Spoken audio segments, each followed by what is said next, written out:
Okay, James, anytime you're ready. Okay, super. Thanks, Anthony. Hello, everyone. My name is James Curry. I'm a librarian here at the Thomas Uslov Business Center, right in the heart of New York City on Fifth Avenue and East 40th Street. So if you're ever here in Manhattan, definitely pop by to say hello and check out our resources. Today, we have a panel discussion, a fireside chat, and we have Megan Nakano. She's going to be our moderator, Jennifer Chang, Susan Chen, and Teresa Ging. But before I do pass it over to them, I do have a few housekeeping rules. So the library uses Zoom but does not own Zoom. Zoom has its own privacy policy that my colleagues will shortly put on the chat screen. Please read that section that refers to third-party library service providers to understand how you and the library uses this service.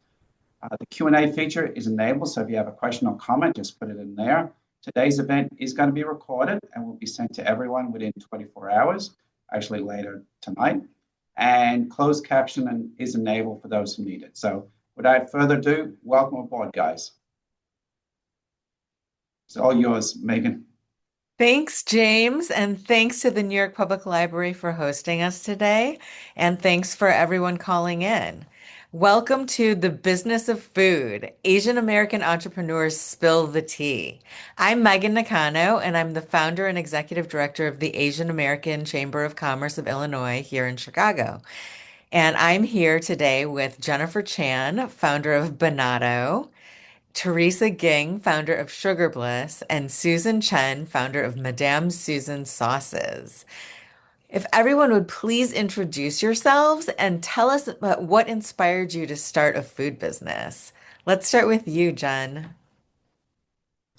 Hi, it's so wonderful to see everyone here today. My name is Jennifer Chan. I'm the founder of Banato. And actually, 2 years ago, I was a moderator of a similar discussion for the New York Public Library. So I'm so honored to be here as a guest and share a little bit of what I've learned through the past 6 years, going on seven, of running my food business. I'm a little bit of an accidental entrepreneur. So about 8 years ago, I was drafted into this random beauty pageant that didn't have enough contestants. And so during that time, I invented this random dessert that was just made of fruit and didn't have sugars in it. And my roommates told me to turn it into a business. And so I did, right as a giant pandemic came and completely obliterated all chances of a business actually working. So it's been just such an incredible journey for us. We have evolved from a sidewalk popsicle stand outside of a closed cafe to appearing in NASCAR, Lollapalooza, and some of the biggest events that pass through our city, as well as representing our city in Taste of Chicago. So I am so grateful for this journey and happy to share everything I've learned with all of you. Susan? Hi, my name is Susan Chen, and I'm the founder of Madame Susan Sauces, which I founded in late 2023. I have been a lifelong love home cook, and I have always been really experimental with the way I cook, just putting together whatever I have at home. And that eventually led me to running full-scale kitchens at a festival called Burning Man, where I was feeding literally thousands of people in the desert. And one of the biggest compliments I got from people who came and ate at my camp or they camped with me was that they ate better at Burning Man than they did at home.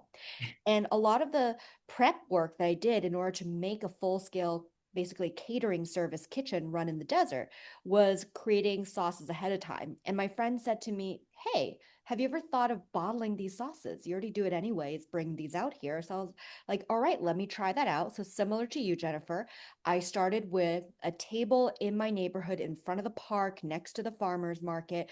And then eventually I became part of that market.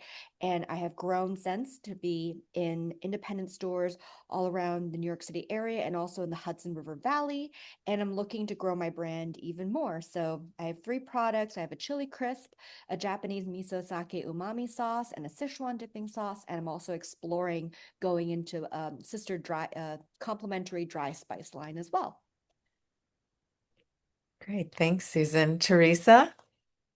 Hi, my name is Teresa Ging. I'm the CEO and founder of Sugar Bliss.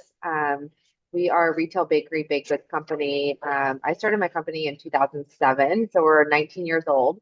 We have three divisions of the business. We do corporate catering, where we have, you can come into the retail store. We have cupcakes, cookies, brownies, cake pops, macaroons. We have over 200 different SKUs, a lot of seasonal items. We also do corporate gifting, so we can ship nationwide.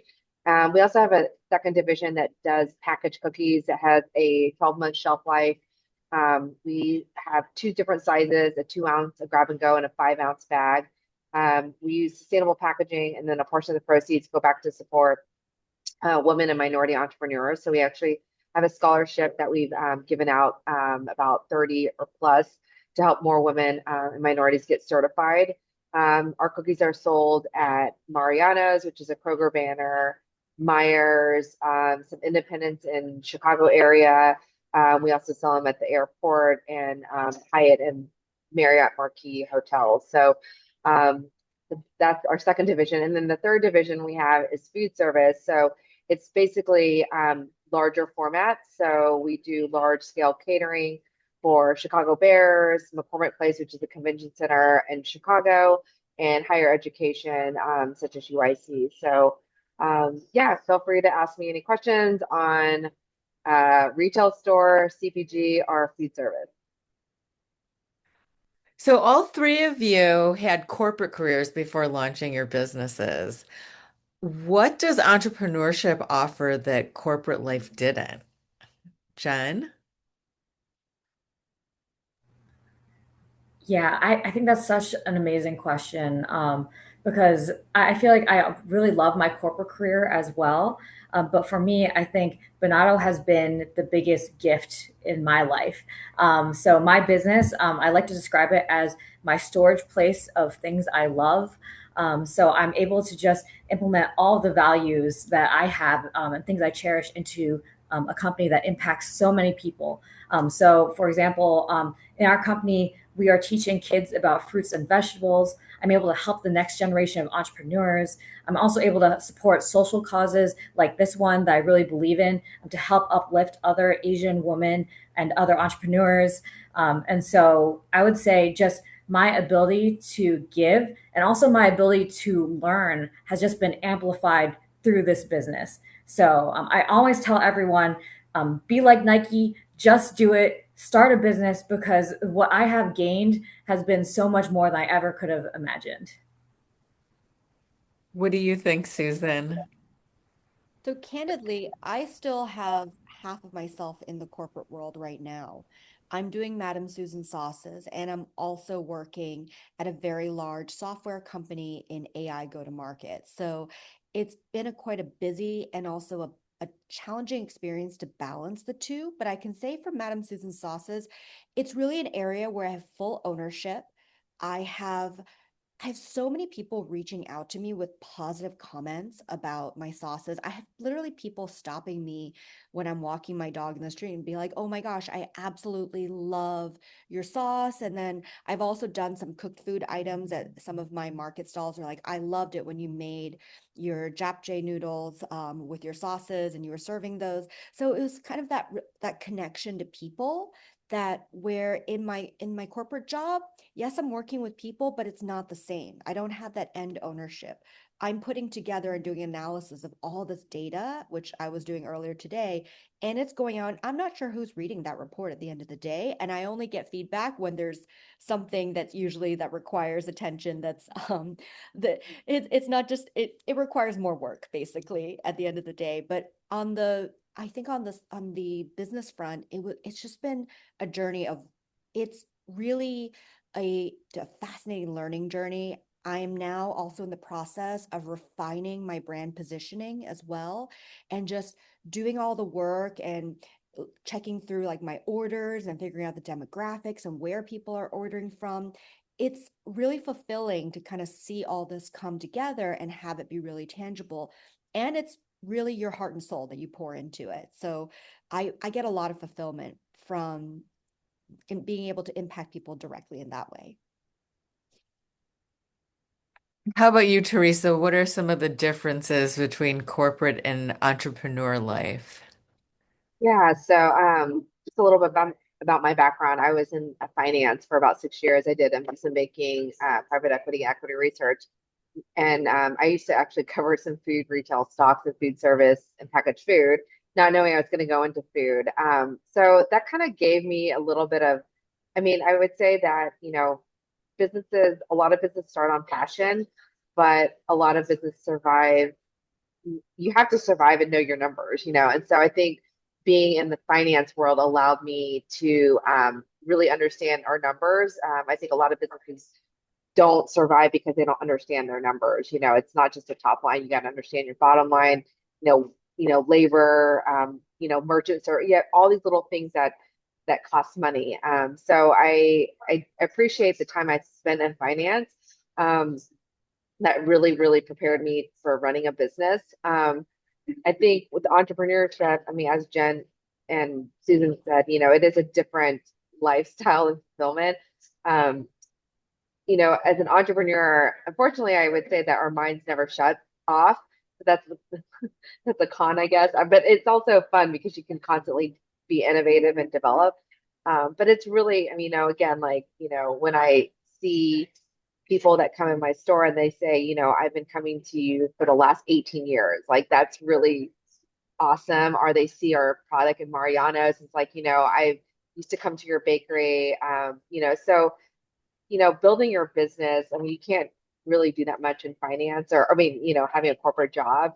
I think building a business and seeing it grow to this extent, when I first started my business, it was just like, okay, let's just make sure we pay the bills and keep the lights on. But now, like 19 years later, it's crazy, that it's gone and it's grown in different formats. I've always had a creative side. I think entrepreneurship allowed me to like learn about marketing and how to do, market my business and brand that I could not probably have done in finance because I'm working under someone else's brand. So, but yeah, I mean, I've thoroughly enjoyed entrepreneurship the last 19 years, and I probably would not. I liked what I was doing in finance, but I think entrepreneurship allowed a different, level, and I'm constantly learning, from, launching into Mariano's, a CPG brand, to food service. I've never stopped learning, and so that's, I mean, as a personal thing that I like to do is continue to learn. So, Jen and Susan, shared kitchens and farmers markets can significantly reduce startup costs and lower the barrier to entry for new businesses. How have these models supported your business and what are their limitations? Do you want me, Jen, do you want to go or I can start the conversation? Go Sure. ahead. I have been at a shared kitchen in running out of Long Island City, New York, which is in New York City for those of you who don't know. And I live in Brooklyn, New York.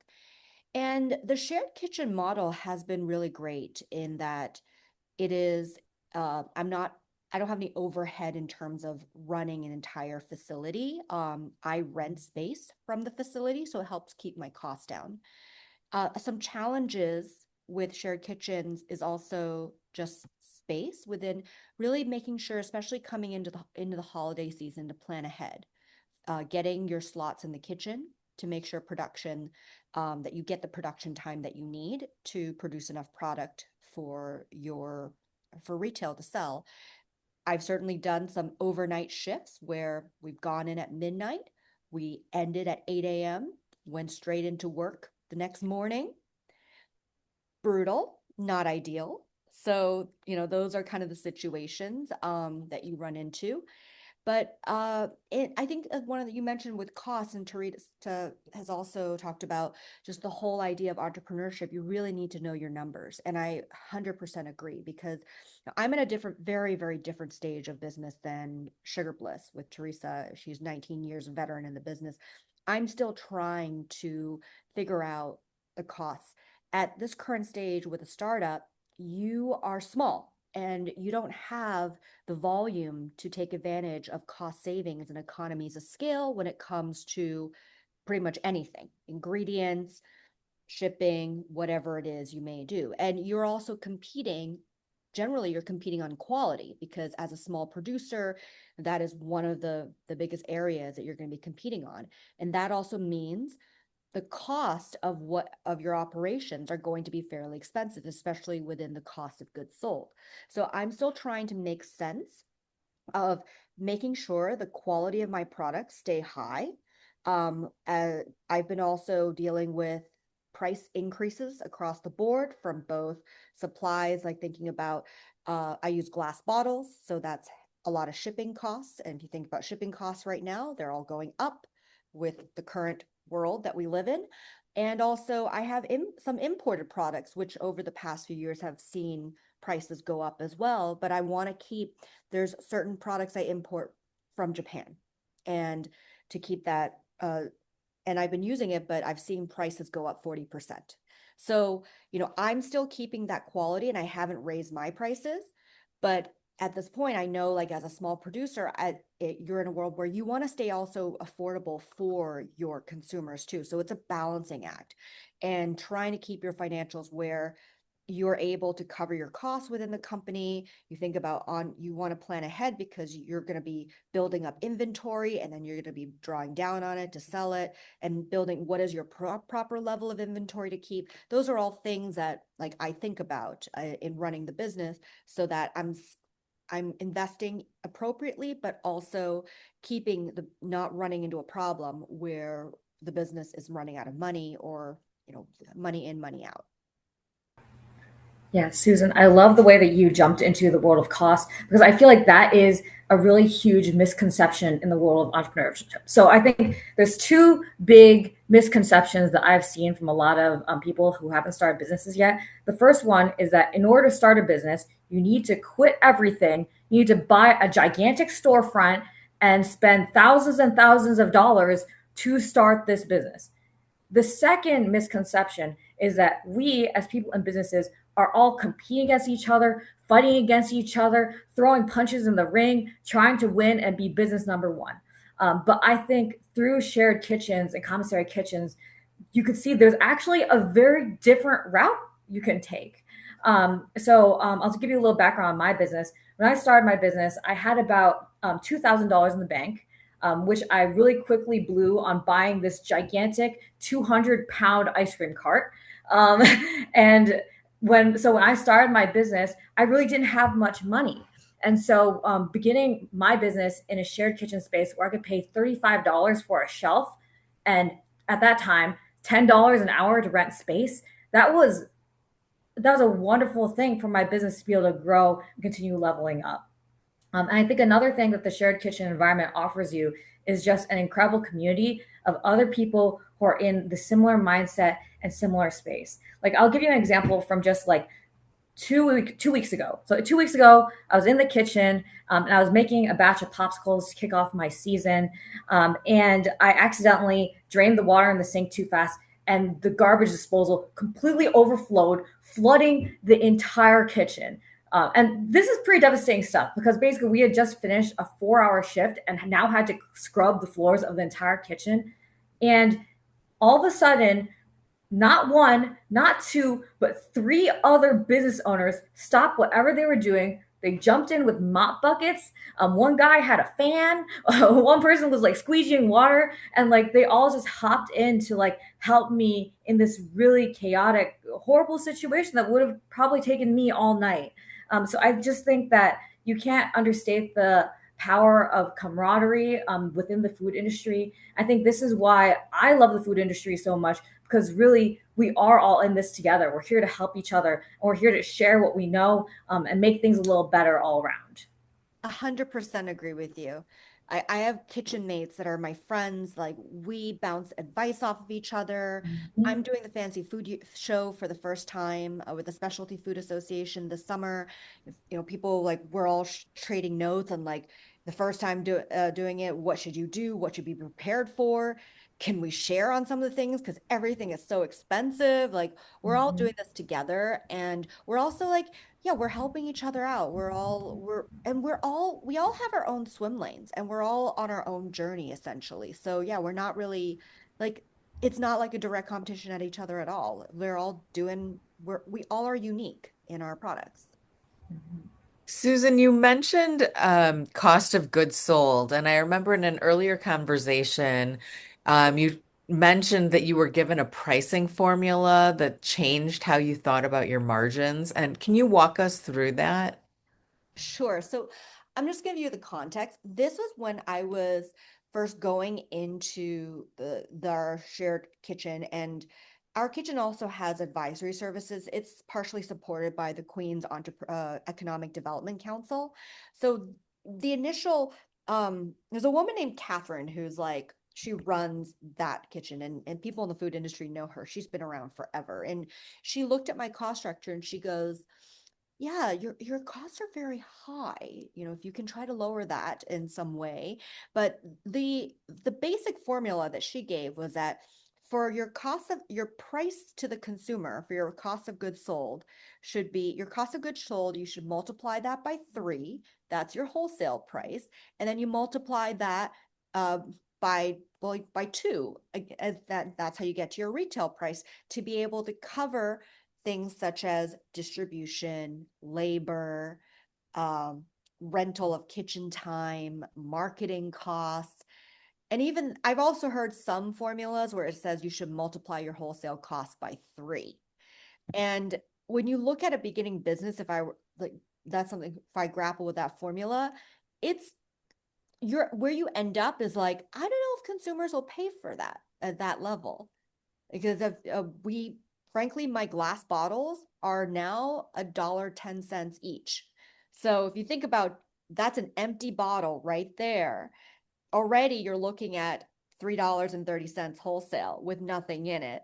So the math at that point just adds up and you're like, but there is a economy of scale that when you're making, 10,000 pallets of that, eventually the costs come down, but you need to get to that scale at some point.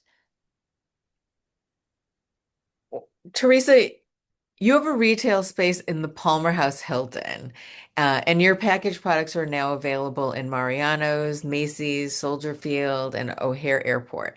What challenges or hidden costs did you encounter as you scaled into CPG, into the consumer packaged goods space?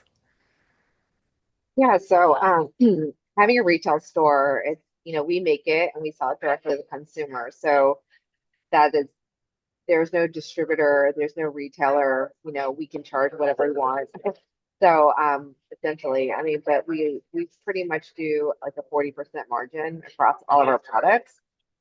So that's been, but obviously there's other not issues, but because I have a retail store, there's always people, like there's other, there's labor. Labor is always kind of the issue. Do people show up? You know, the cost of labor. Cost of goods has been relatively, we buy in bulk and um, we've been monitoring like our chocolate. But on a CBG front, when you go from there, we don't produce our cookies. We have a co-manufacturer that produces the cookies, and they charge us a price. The price is usually uh, tolling plus labor. They'll separate it sometimes. So tolling is actually the cost of tolling and ingredient. Tolling is a labor, and then ingredients is ingredient, and then there's corrugated. So when you think of, we have these 24 cookies in an inner pack and then in a corrugated. So there's the cost of the cookie, the cost of the packaging of the cookie, the cost of the inner case that is in there so that it can be displayed, and the cost of the corrugated. And then, so then that's our entire cost. And then if you go through a distributor, which most likely that's how you're gonna, so there's KeHE, Unify, there's Independent. They want to make like anywhere from 12 to 20%. And then you have the retailers that want to make between 40 to 50%. So as much as like, I want to do 3 times the wholesale price, it's just really not possible with a product that's under 10, can be $4, or six to $7. So yeah, the margins for CPG is thin. The game is volume. And we started in 2022. We have about 150 retailer stores, but I mean, I'll be honest, it retailers is very difficult. If you talk to anyone, it's a you make little margins on it, and it is a volume game. And because I have two other divisions of the business, we are kind of refocusing for since this year. We're still in retailers, but we're not going into conventional and very select retailers. Not all retailers are where you want your brand. Our brand, we have a premium product. It doesn't won't be a Walmart brand. You know what I mean? So you have to make sure that what your product is, what your brand stands for. If it's premium, you may not want to go into a discount retailer. It's not going to sell. And a lot of times these retailers have I mean, getting on the shelf is one thing, staying on the shelf is another. And so if you can't hit those benchmarks, they're going to pull you off the shelf. So you got to make sure your consumer is actually your consumer. So I always tell any CPG brand that like there's a lot that goes into getting your product ready for the shelf and staying on the shelf. Well, we've talked about costs and uh, Teresa touched on labor. Jen, finding and retaining great talent is one of the toughest parts of running a business, besides the costs. How have you approached hiring and developing your team? Yeah, I think that's a great question. So our business specifically does a lot of in-person events, and that means we need a lot of manpower. And fortunately, we sell a very cute product, and most of our customers tend to be small children, babies, or like families that come through and buy our popsicles. So a lot of the kids that I hire on my team as our labor is high school students who are home for the summer, or college students, or people who are just looking for that seasonal work. And for me, having a really great team has been one of my proudest achievements as a business owner. So if you can imagine, we hire a lot of high school kids who are home for the summer. But this year, actually 60% of our staff from last year decided to come back this year. So actually, in the beginning of our season, we aren't even hiring because we have so many people already filling our open spots. So talent retention is something that I take a lot of pride in, because for me to continue growing my business, I need a really capable team.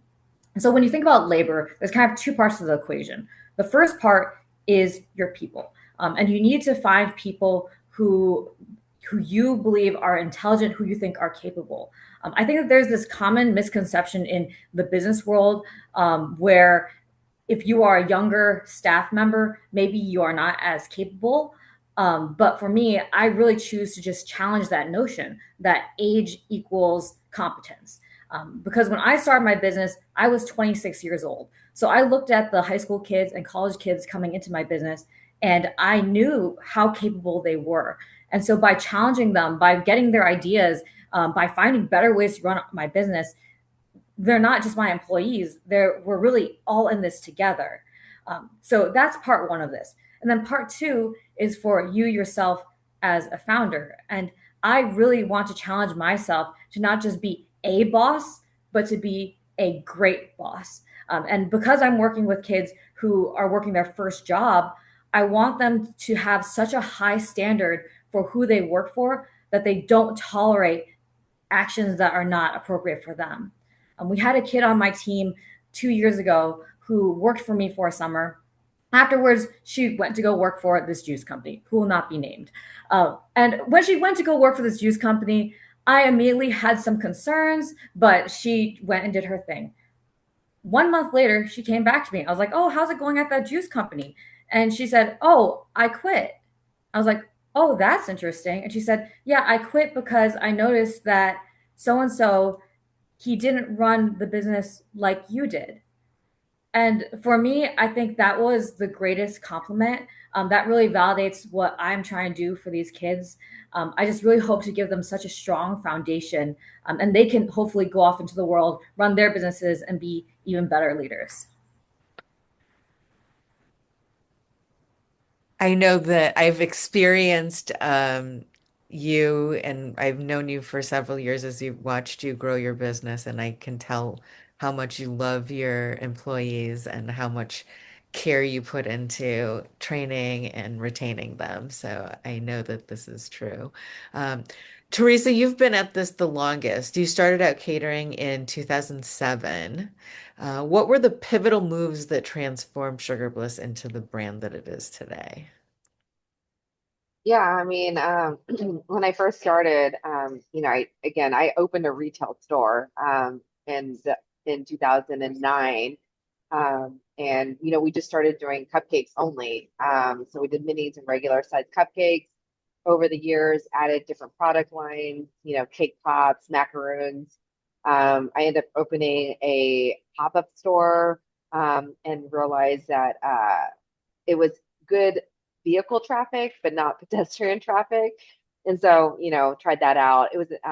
And then I ended up opening a second store in 2016. And basically, it was on the same street, but about 4 blocks away from each other. One was called Sugar Bowl's Cake Boutique, one was called Sugar Bowl's Patisserie. And we try to branch out and do other products like cookies and brownies, but we essentially cannibalized ourselves. So for a couple years, basically had the same amount of revenue but doubled expenses. So, but learned from that. We had a major power outage that happened, and we only lost 25% of our business because we had to squish everything into one store. And then COVID happened, so I basically squashed to one store, ran one store, COVID, and then I mean, I guess it's a blessing in disguise. I probably would just kept on doing corporate catering if COVID didn't happen. But again, everyone was working from home, so I had to like pivot and developed our packaged cookies. And again, I was in a cohort program for Walgreens, and Walgreens is in Chicago. The buyer came to me and said, "We're interested. Do you have cookies?" Of course, I had cookies, nothing shelf stable. So she worked with me for about a year, got us on the shelf, and then started just pitching to a lot of retailers, distributors, getting a lot of interest. And then Compass Group, which is a major food service company, we pitched to them. They ordered about 60,000 cookies. We launched there. They also own Levy Catering, which services Chicago Bears. I pitched to the Chicago Bears. We got there. We just are about to sign our 3rd-year contract with them, which is great. They've been a great partner. And then, just I do a lot of networking. I would say um, networking has helped a lot if you want to get these bigger contracts, and also certification. We're women certified, minority certified, state certified, city certified. I'm also airport concession certified. We bidded on 2 different contracts for the airport. We're waiting on that. That could be life changing. Even though I didn't really want to open any more stores, but if it has a high traffic. So yeah, I mean, it's definitely evolved. I mean, it's hard to say what next year will be like or 5 years from now. But I would say that I keep trying to evolve the brand. I would love it to be a household name everywhere. But yeah, I mean, we're definitely a household, I think, in Chicago, but it'd be great to see, us, nationwide at sports concessions. So that's kind of our focus for the next couple years. Yeah, Jen and I know that Teresa is at everything, and everybody knows Teresa, and everybody knows Sugar Bliss, and everybody loves you. So, she can attest that building a brand means building a community of staff, customers, suppliers, collaborators, and advocates. So, this question is for all of you. How have chambers of commerce and business support organizations helped you build that community? Susan, can you start us off? Absolutely. As I mentioned before, our commissary kitchen is partially supported by the Queen's Economic Development Council. So right there, they also provide a list of experts and advisors that you can tap into for one-off sessions that can give you advice on your business. And we've done that. It's been great. And and I've also met people through that as well. Um, I'm also involved with the Brooklyn Chamber of Commerce.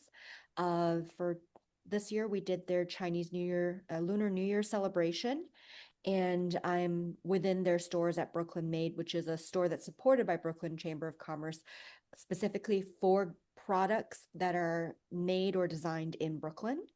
And it's just been a really great way to network, find local champions, find people. They often organize events where you can be featured at, and also they connect you with other entrepreneurs like you as well. So I've been really leveraging that as a way to build that community around just the local around the city.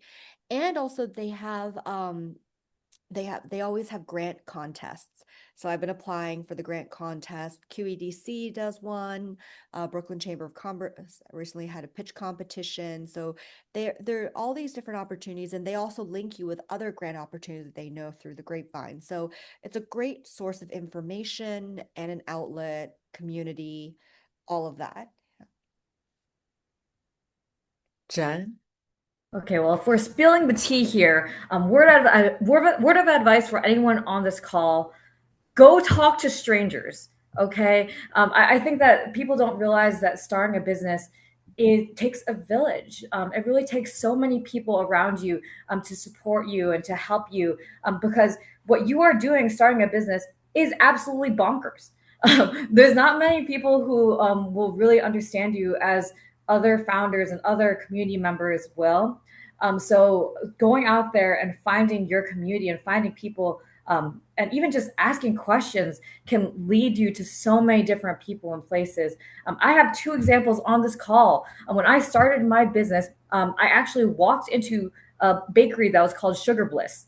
And I met this founder named Teresa Ging. I said, "Hey, is the owner in here? I'm starting this business thing. It's popsicles, and we're doing a popsicle thing." And Teresa, she turned around and she gave me advice on how she started her business. And the fact that I'm in this call with her right now, it just makes me so starstruck all the time. It's just incredible to see these relationships you can build. Megan. I met Megan as I was at some random conference during the pandemic. Remember when we were a sidewalk popsicle stand outside that closed cafe? Well, I was sitting next to Megan. I said, "Hey, this pandemic is very hard. How do I sell things if I'm a sidewalk popsicle stand?" And through the years, she's given me so much advice and guidance. There's just so many beautiful people out there, but you don't know until you ask. And go talk to those strangers and meet the good ones. Don't talk to the mean ones. Stick with the good ones.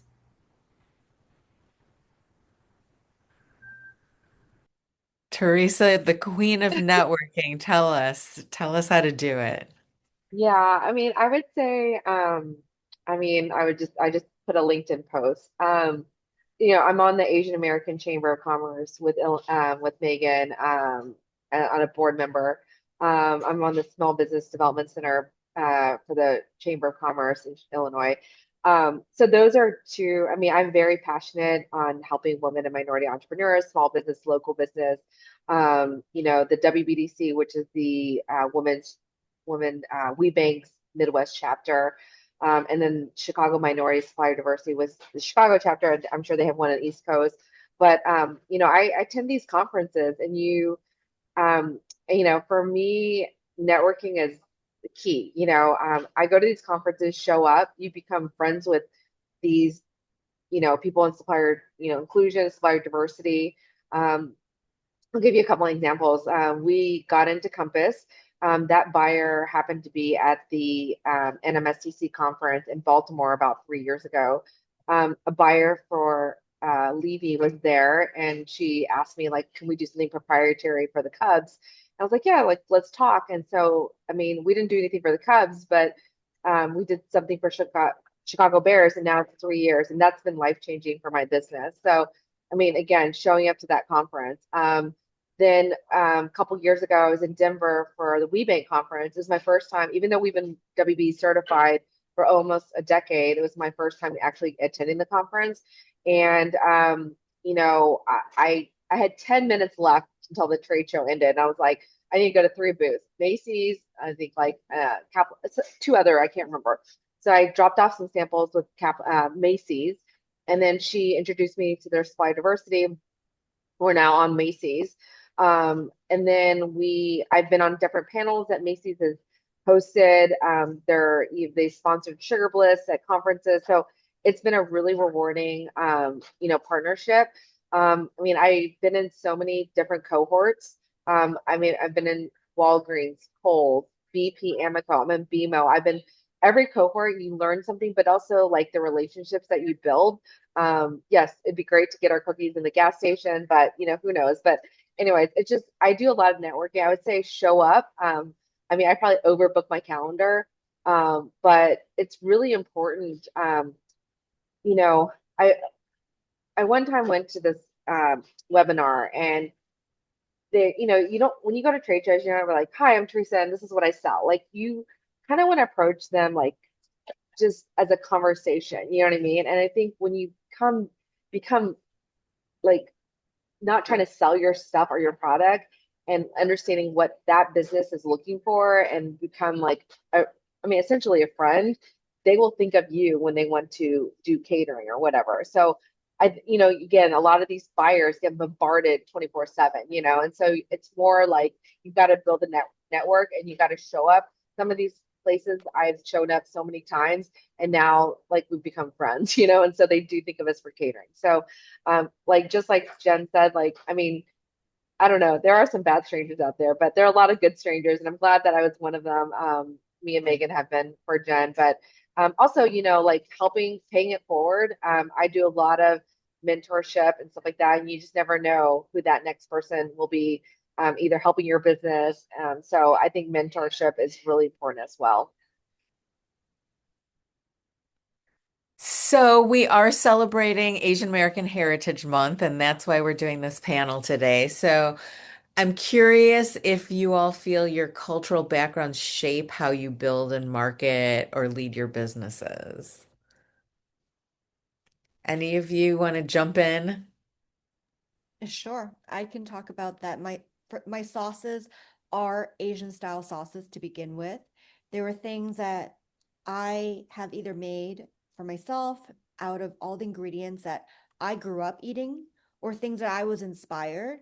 I was born in China in Fujian province, and I also was exposed to a lot of things that are now more popular. But at the time, if you talk about like 10 years ago, no one would have thought of a lot of these Asian ingredients that we are using now. So I use ingredients in my products like fermented black soybeans. That's like was a really old school Chinese product that I grew up eating. And I put that in my chili crisp because I like it. I use ingredients that also are from other cultures as well. So I love Indian flavors. So I also put some of that, like the cardamom and the cinnamon, the star anise, and that's also Sichuan as well because of the Silk Road trade routes hundreds of years ago that brought the spices back and forth. So I put those inspirations in. Um, I was, it, I think a lot my culture and it's food is a way to share culture. And that's inherently what I'm trying to do with my sauces. They are built on how I ate and how I've seen in my travels going either visiting my family back in Fujian or when I went to Japan last year, seeing picking up the influences along the way, going to Taiwan and also recreating things of my childhood memories and combining all of that together in kind of like a no rules way to make it accessible for everybody. So it's not just Asian. I have Sichuan dipping sauce was literally based on a sauce that my dad used to make when I was a kid, when he would put onto cucumber salads.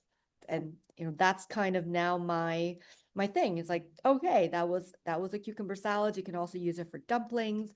It's really flexible. You can throw that as a stir fry sauce. So I challenge people to also just be creative with it and put their own spin, just like I've put my own spin, and it's not traditional in that very strict meaning, but it's influenced by what I grew up with and how I perceive food.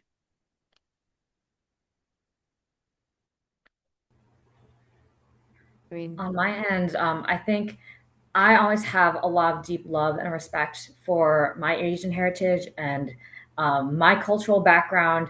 Because for me, when I think of the Asian community, the first word that comes to mind is grit.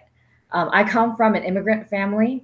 I think that we checked immigrant bingo in terms of things that immigrants do when they come to a new country. We got dry cleaners, we got restaurants, and we did gift shops.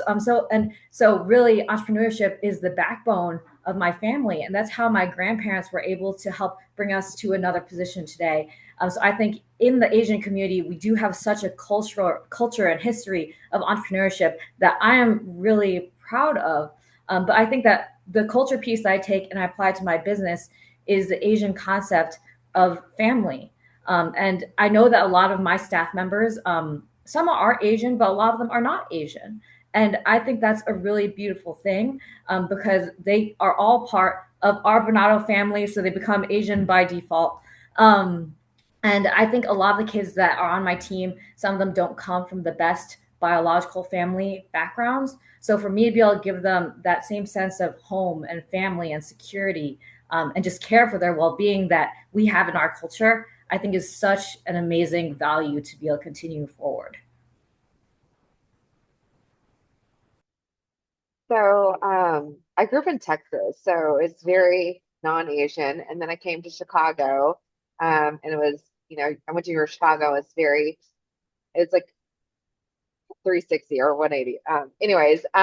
But I think that's when I started identifying with my Asian American heritage. And then, when I first started my business, I just literally was like, I just want to make really good product, baked goods, and there wasn't this woman or minority movement, but I would say, I've been on the board with Megan for the last 6 years.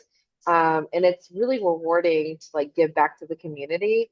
I definitely think, looking at my parents, both my dad is still working. I mean, he'll never retire. My mom was a very hard worker. I think that is what the Asian gene. We just go. We figure things out. We work hard. Probably. So I think that's definitely has helped me, run my business. Um, you know, I you know, so we work with a group called Project Vision. They're in Chicago. They help a lot of immigrant families, high school students, get first time jobs. Like it's very hard sometimes in high school to get a job. And so we have two normally, Asian students that come and work at Sugar Bliss. And I really kind of throw them into helping customers. I think the number one skill, and sometimes as an Asian American, we're very quiet, right? More introvert, And I'm like, no, no, you're going to go help customers. You're going to upsell. You're going to do all this stuff because I think that really helps them. The communication is very important skill, and I think that that's one of the things I like to teach. Just like as Jen does, trying to help the next generation of students, especially in our community, get that level of experience to be successful. I think there needs to be a lot more C-level Asian American, up there. And it's just women. So I think as Asian American women, it's important for us to pay it forward and help the next generation of, Asian Americans develop the skills so that they can, be successful in their careers. It is interesting, Jen talked about the cultural that entrepreneurship is sort of in Asian culture. And I think that is in general, there is a history of entrepreneurship for immigrants in general, because I think, people come from other countries and their degrees don't carry over here in the States, or they may have language barriers which prevent them from getting jobs, traditional jobs. There's a lot of barriers to success, I think. And, obviously, we talked about in corporate America for women and particularly Asian women. And so sometimes I think that pushes us towards entrepreneurship. Um, and I think it's interesting now that all of you are sort of this new generation of entrepreneurs, maybe not as much out of necessity, but sort of out of choice. And it's interesting to see what kinds of businesses you decided to develop and how you've decided to grow your businesses, which is maybe a slightly different model than some of the other immigrant entrepreneurs. We have about 10 minutes left, and I'm happy to take some questions from the audience if anybody wants to put them in the chat. But I also have another question for everyone that we can get started on. Um, this is, I'm curious to know, what do you wish that you had understood about the food industry before you started? And what advice would you give to someone thinking about starting a food business today? I'm still going Susan. through this. Everything, literally everything. I was picking Teresa's brain about the food industry. Everyone I've talked to who are doing it, who have done it. I think just understand, for me, like the last year, I've learned so much about the whole the supply chain and how the food industry works, the distribution chain. How do grocery stores work? How do retailers work? How do you get products onto shelves? I think those are some things that are from fundamental of understanding how this business works, is understanding how does it get your product from the manufacturer, you as an, or whether you're doing it yourself, you're making it by hand like I am, or you have a co-man making the product, how does that finally get into the hands of the consumer? And there's many different ways and routes to go about it, but then it's how do you then grow? Like, I think, Jennifer, you have a business where it sounds like you are growing your physical presence with, selling your popsicles and your desserts. And also with Teresa, you've also grown with retail stores as well, in addition to going the CPG. So it's exploring like the different ways of how does this business work and who to work with in the business too, because I learned I didn't know starting out that KeHE and Unify were the two large, almost like 90% of distribution in this country is basically taken up by these two, I would say like uh these two companies that run the distribution chain. So doing the research on the industry, just like any other industry that you go into, but a lot of it is you're not going to learn this from a textbook. It's actually by doing. You're learning. I learned about glass. I'm learning about how products are being imported for my imported products that I need. So there's just a lot of it is by doing and asking a lot of questions as well. Asking everyone the questions and going up to people and be like, how are you doing this? And people are like, oh, there's a better way that you can do that and fill that. And having people who I worked with that have worked in the restaurant industry and do have a classical chef's training, they taught me ways that as a home cook, you would have never thought of doing things. Like, it is not done in the home kitchen. The professional kitchen is just not is a whole different beast. So I would say ask a lot of questions, keep learning, and also be flexible. Really, really be flexible and be able to evolve and pivot as you grow your business, which, it sounds like from Teresa's 19 years and all other entrepreneurs I've spoken to, they have also evolved their business as they've gone along. I know one entrepreneur, she completely rebranded 5 years in, and she's been doing really well with her new rebrand, but it was a direction she wanted to take, and she completely even changed the name of her business and wasn't afraid to do it. Jen, any advice? Yeah, Susan, I love how you're a glass expert. I am the resident banana expert. I love how you find yourself in odd niches that you never expected. But I think I'm going to be like the bad influence on this call. I'm like, go talk to strangers. But I would say what I would redo in my past life is don't listen to your mom and dad. Okay. So when I told my parents I was starting this business, you would have thought someone died. They like acted like it was this horrible thing that was happening, because again, I come from an entrepreneurial family, and so they were like, why did you send us back? Like, we worked really hard for you to not do that thing, so why are you doing that thing? And it was so interesting to see this fear in the Asian community. I think that for us, the real kicker here is we have a very entrepreneurial heritage, but we are also very risk adverse. But let me tell you, in this corporate world in America, you don't get anywhere without taking risks and without having opportunities to do something different and grow and expand and be better than your neighbor. You will not succeed in this country. So that's why I always tell people, do it, start the business. What's the worst that can happen? Well, the worst that could happen is you decide to buy a really crappily expensive thing. So don't kill yourself, know your costs, but take jumps, take risks, and do things that are different. Sorry, mom and dad, I do love you, I swear. It's okay. My mom and dad were, well, my mom was the same.